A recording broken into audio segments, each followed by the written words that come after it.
Hello, welcome back to the Glory set review. Firstly, I'm aware this has dragged on quite a while. Sorry, the whole way my schedule ended up being in the releases has meant that these last few have sort of been future-proofing videos, so people might not necessarily care about them now, but I know in the future, new players getting into this game will care, will want to go and watch and learn about the set. So I'm aware it's been a little bit, unoptimal for my subs, but sorry, I am trying to accommodate future new players, and that's why these videos have been made and released like this. Anyway, in this video, this is going to be the last set review for Glory. So I'm going to be talking about all of the generic cards. I'm also going to be talking about the new Legion cards.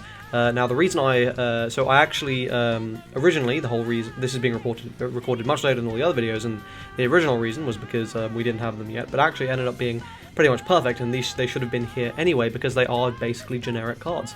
They have no color costs at all. So let's go ahead and get started, and we begin with Wander, Knight of Expeditions. So this has a when advancing effect to put one of your opponent's mana in the rest state, and it is a rodent. Now, if it was a Legion base minion, I think there would be potential here for it to be run. This definitely has niche use. In just a random deck, you could use this to, because we're seeing a lot less Phoenix nowadays, you can use this to just rest one of your opponent's color mana, and that could knock them out of any responses. Which could be quite nice. It's a rodent, so obviously that whole rodent deck is gradually getting more and more cards. I think we'll soon approach a point where you can play a rodent deck to some degree of success. I think we're gradually approaching that point. In the next few sets it'll happen, especially with cards as generic and powerful like that we have access to. I think it could be done. But anyway, yeah, it's an okay card, but it has some potential. Then we've got Weapon. This is a 3/1 tribal with Resurge. This really doesn't have a place in the tribal deck because of how good all of the tribal base minions are. You really don't value something like this. And I think the thing is, like, for this kind of generic stuff, they kind of cost it wrong, in my opinion. Like, you wouldn't really run this in anything other than a tribal deck, and this is essentially a brick in the tribal deck because it's not green. So you need to make it like better than the other stuff to justify running it over that other stuff, because this is nowhere near as good as any of those things, so you wouldn't run it. And it's not good enough generically to be worth running either. Armor Pecker here. This is a Legion, 3/0 passive. It moves to the rest state when it moves space. This is actually pretty good, because a lot of Legion decks actually run Ouroboros, so that'll be a 400 BP minion, which is actually quite scary, and will block basically everything, even going first. This is basically nice to have because it massively de-incentivizes your opponent from actually attacking you first turn. And it's a Legion mana, which means you can use it to pay all those Legion spells we discussed in the previous videos. You can pay for those with this, so it's pretty good, and it's a staple in the Legion deck. Then we've got D19 Scouter. This is a soldier. When boosted and when destroyed, draw one card. You actually really don't see this card played because generally you play on curve in the Legion deck, and this is not as good an option as the 2-drops they run, which will draw on entry or and have better stats, or will allow you to boost rested mana. So yeah, this is just not as good as the other options. Merman of the Magic Circus is an artist. On your turn, if you've used a magic card this turn, this minion gains Infiltrate for the duration of the turn. There are some cool things you could do with this. I think there would be some potential for this in the yellow 2-drop deck. You know, giving it Infiltrate could be quite valuable into just going for game. But I think it is pretty niche, and you have to buff it quite a bit to make it that game piece. But I think it's a nice card to have access to, and certainly I think you should be running this in yellow 2s, in my opinion. Then we've got Stone Sphinx. This is another 2-drop. If there's an Artegall roam of battlefield on your base, on your field, or in your trash, this means it gains +2 DP, and it's a Legion. Obviously, you run this in Legion. It's very powerful. A 4/2 for 2 is quite good. Oscar, the Redhead Explorer. When summoned, you can search for a Artegall and then shuffle the deck. 2 cost 3/1. It's basically on curve, and it pluses you to hand. It's obviously fantastic. Then we've got Mallet the War Angel. This is a 3/1/1 swooper. When someone selects one of your minions belong to the Angel class and it gets 200 BP for the duration of this turn. Angels really don't have a shortage of swoopers, so any potential this might have had to just be run to let them proc their stuff on your opponent's turn anyway. They have all they need. They have the Angelas, they have the 4-drops. They don't really need more than that. So yeah, this ends up really not being necessary at all. Then we got Hematite of the Gemfolk. This is a 3-cost 2/1 with only the when destroyed go to base effect. It's pretty bad. It's pretty bad, honestly. Then we've got the Stealthy. This is when someone you can deal more damage to your life. If you do, this becomes a 5/2. This could have been fantastic if it was cheaper. The fact that it's a 3 basically just means that it's like, even still, it is a bit above curve. There are much better 3-drops you would rather be playing down in the Vampire deck. For example, removing a 4-cost is pretty good, and searching your copy of your Banquet is pretty good. So, like, that's a lot better than this. And then in the Vampire deck, you have this, but for 2. So, yeah, it's just an unfortunate situation where I think other decks could run this, like decks that gain a lot of life in the future, because a 3-cost 5/2 is definitely decent. But yeah, I don't know. I think it's just overcosted. Then we have got Black Cabra, 3-cost 1/1 Legion with Revenge, and when someone draw a card, this is again tends to be run in the Legion decks because it filters and it's a Legion. Having Revenge is actually quite nice because it does mean you're basically guaranteed to be able to attack through with it when you want to, but you know, you're mainly running it for that draw power. Goblin Archer. When summoned, if you have a Legion or Goblin in your base, deal 300 BP to one of your opponent's minions, and as a passive, minions cannot enter the active state outside of the standby phase. So obviously this is very valuable for the passive, and that's an entirely meta-dependent passive, but, you know, when we, you know, for example, against... okay, Blue Mask was a bad example because they could just remove it, but if Blue Mask only had the 8-cost, they didn't have Bird, then this would be fantastic because unless they removed it, they wouldn't be able to restand. The problem with it is, of course, it's very easy to remove. It's susceptible to basically every single form of removal in the game. So yeah, that's the only issue. But I think there is potential for this to just come in and be really, really annoying. Then we've got Dragonute Swordsman of Resurge. When someone destroys one of your opponent's minions at the cost of 7 or higher, another Legion for 2. This is again one of those really nice to have as an option in the meta cards. Being able to just destroy a big thing is very valuable. And I think what you would have seen is if this had come out during the Battle Spirit expansion Forbidden, you would have seen this seeing a lot of play because that was basically like the whole meta, right? Like slamming down big things for cheap. Whereas this, you could just slam it down and go, gone. No thank you. So, meta dependent, but very powerful. Then we got Artegall. Causes the anomaly. I'm not going to go over all of the anomaly effects. There are 13 of them, or 12 of them. The thing I will say is Artegall is absolutely phenomenal. There are legitimately like 20 plus decks you can build just around Artegall.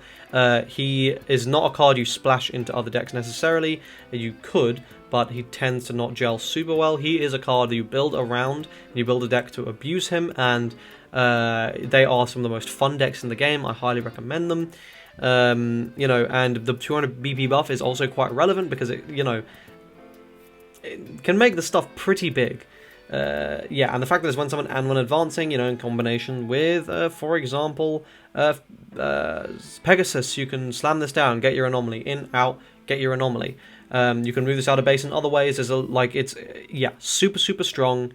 Like, not generic, even though it's generic, but like, not generic, but yeah, fantastic card. Then we got Patra, the Overindulged. So this was one of the cards that were added. When someone look at your opponent's hand, select one card and add a copy to your hand after revealing it to your opponent. So I think that this is a card that's being massively slept on. I think it's very, very strong. If this card existed in any card game I've ever played, it would be ridiculous. Generic, look at my opponent's hand, take something, crazy. Because of the way Zenonzard works, at the moment it's not bonkers broken. But, I mean, I'm just saying, like, one of these days we're going to get a flash speed generic spell or something that's just so good, every deck runs it. Or you're going to be seeing loads of these generic cards that, like, are so good that every deck just wants to run them. Or, like, running... So eventually that just always happens, like, in card games. It's just the way it is, it happens. Not every card game, but in a lot of card games it happens. I think Zenonzard will be the same eventually. We'll get a lot of generic cards that you just want to run. And this is going to let you just steal stuff. In addition, you know...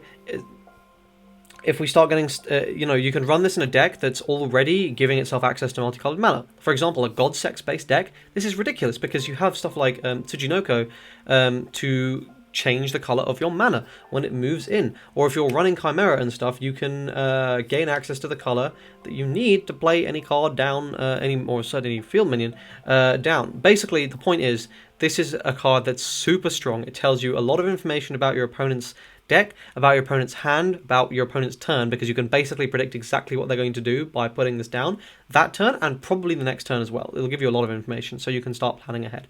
And of course, it yeets something from their hand that you can use on them potentially. So yeah, I think it's super good. I think it's not amazing right now. I just think, like, in a vacuum, this card's ridiculous, and we just need to wait for it to really come into its own. You've got Pearl the Protector. When summoned, if there's an Article on in your field, base, or on your trash, destroy one of your opponent's minions. And this minion cannot be selected as a target for your opponent's magic card. 7 cost 7/2 is a little expensive, but I think the effect is worth it. It is, you know, being able to just slam this in for 2 and your opponent can't interact with magic can be really nice, especially because there's plenty of ways for the Article decks to just remove your opponent's board. And of course, just being able to remove something generically is pretty strong. So yeah, a solid option. Then we got Zakaldar of the Desert. When someone change one of your opponent's mana to a neutral mana. So this is kind of similar to the Rat that we discussed in its utility. You're basically turning off one of your opponent's coloured mana. Of course, this is less good, I think, because it's so expensive and you have to spend, like, all your mana to do it. It can obviously close out a game if you've dealt with forces, so there's no Phoenix Restand or whatever. Your opponent's left, like, 1 colour, 2 generic open, you know, that's like what they're going to need for their removal or something, and you can just go bang, that's it, your mana's gone. That can be really nice. This can also be a really strong form of removal if your opponent is saving something in their base. If we ever see a strategy where the whole thing is, I'm going to save this minion in my base until super late in the game, and then I'm going to bring it out and I'm going to win with it, this will immediately disrupt that strategy. So this is another card that is really nice to have in the game, even if it's not obviously powerful. There is that niche utility, and it is a good thing to have access to. And then we got Clotho, Weaver of Destiny. So this is another card that you just build decks around. When someone's selected on your forces, look at the top X, where X is equal to the number of force points of the selected force, and put all the field minions onto the field. Put the rest of the deck back on the bottom deck in any random order. So this is kind of, you know, some of the builds I've seen of this are like hyper ramp green that aim to get to 9 ASAP, and they only run like massive 10 drops and stuff.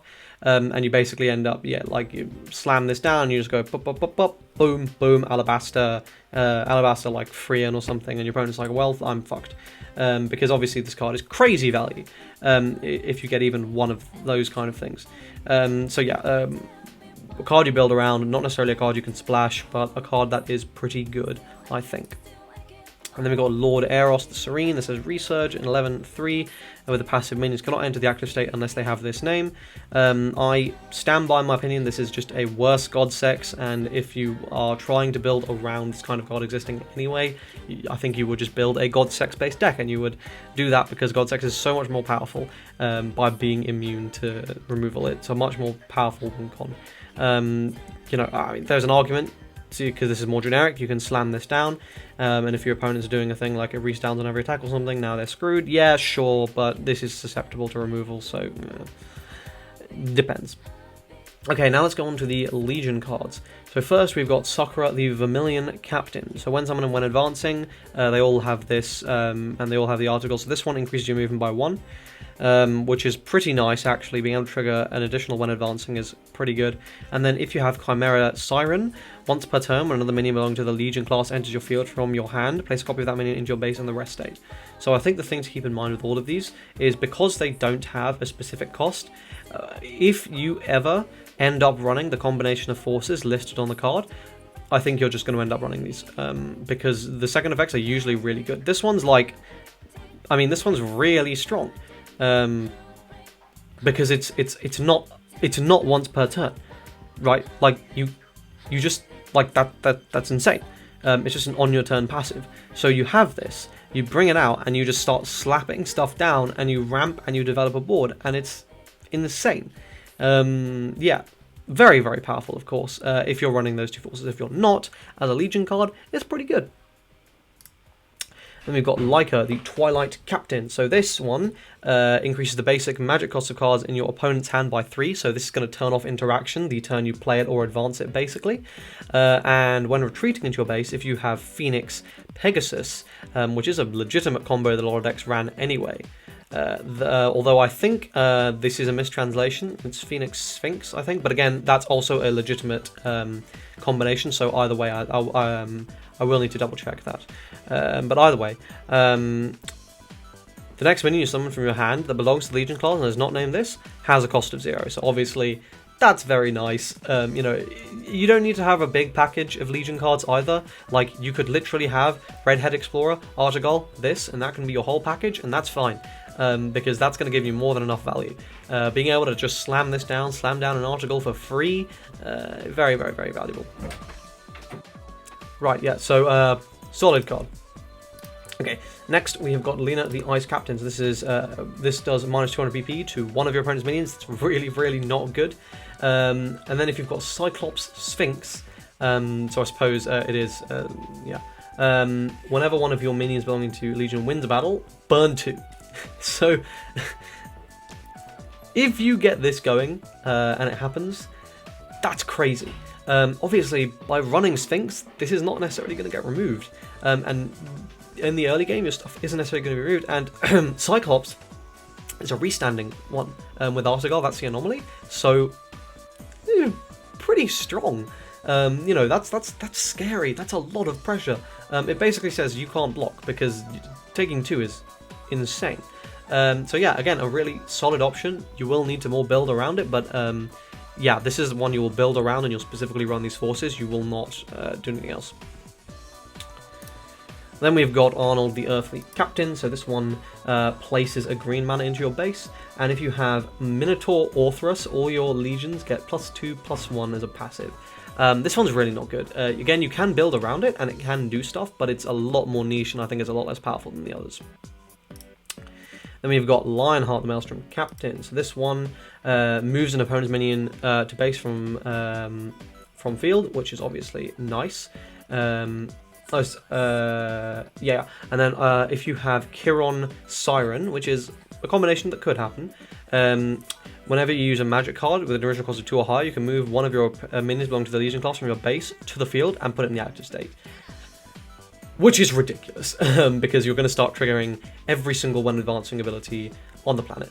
And Chiron is going to start salvaging you spells with Artegol, by the way. So, you know, there's like a lot of stuff there. Siren's going to be burning 300, so you can like start removing stuff as well if you're not just like moving stuff out. Yeah, again, another one you'll kind of have to build around, but super, super strong. And I think the initial effect is good enough that you wouldn't probably want to run it in a Legion deck anyway. Oh, whoops. Then finally, the Wicked Captain. So this one destroys opponent's minion with the cost of 3 or lower. That's obviously very nice. Because, like, you know, relatively early game. And when attacking, if you have Cyclops or a Boros, which is again another fairly legitimate combo, you can place a field minion from the Legion class from your trash into the base in the rest state, which is obviously quite nice, especially if you had an Artegol in trash. This will just immediately get that back, ready to go again. So yeah, that's again very solid. So that is now it. That's all of the glory cards reviewed. I hope you guys found this informative and interesting. If you did, please leave a like on the video. Please sub to the channel. We're getting really close to 1K, and I'm very excited. So I'd really appreciate it if you could push me over that line and get me there. And check the description for Discords and stuff. We talk about all sorts of Zenonzard stuff and also other card games. Videos on Digimon are probably coming soon, and videos on Gate Ruler 2. We got a lot of information about Gate Ruler very recently, so that'll probably be a video very, very shortly. Yeah, thanks again for watching. I hope to see you guys in the next video. Cheers.